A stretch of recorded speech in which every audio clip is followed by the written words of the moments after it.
আসসালামু আলাইকুম সবাইকে। কেমন আছেন সবাই? নিশ্চয়ই সবাই ভালো আছেন। আলহামদুলিল্লাহ আমিও আপনাদের দোয়ায় মোটামুটি ভালো আছি।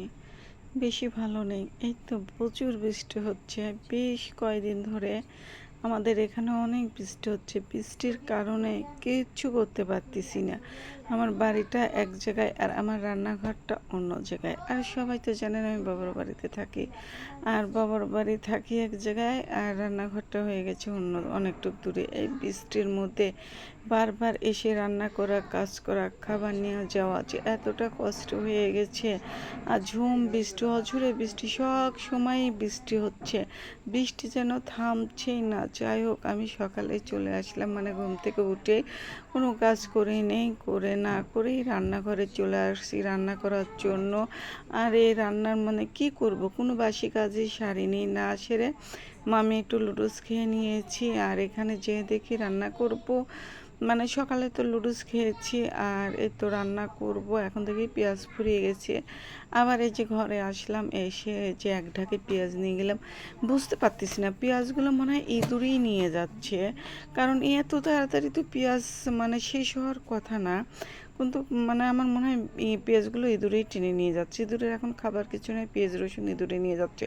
আর এখানে কিছু মাসিক বাজার করেছি 2 দিন আগে, এখন তো তুলি নেই। শরীরটা এত খারাপ, মনটা এত খারাপ যে কোনো কাজেই মন বসতেছে না। তো ভাবলাম যে আজ তো মানে বৃষ্টির মধ্যে কি করব, তো এই কাজগুলো করে নিই। এই তো মানে বাজারঘাট সব কিছু তুলে নিয়ে যে রান্না করতে বসে পড়ছি। রান্না করবো ইলিশ মাছ দিয়ে কচু চটচটি করব।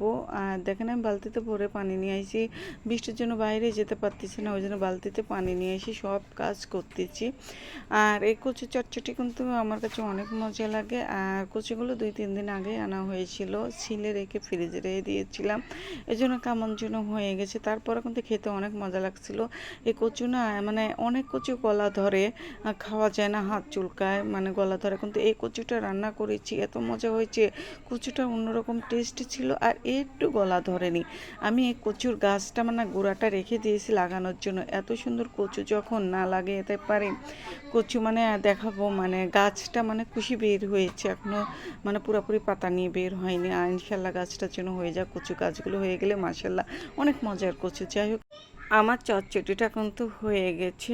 আর মনটা খারাপ কেন জানান, কে যে কারা যে আমার উপর এত ব্ল্যাক ম্যাজিক করে, আমাকে এত অসুস্থ করে ফেলে জানি না। আর কতবার কবিরাজের কাছে যাব, কবিরাজের কাছে গেলে কিছুদিন সুস্থ থাকে, আবার অসুস্থ হয়ে যায়, আবার করে।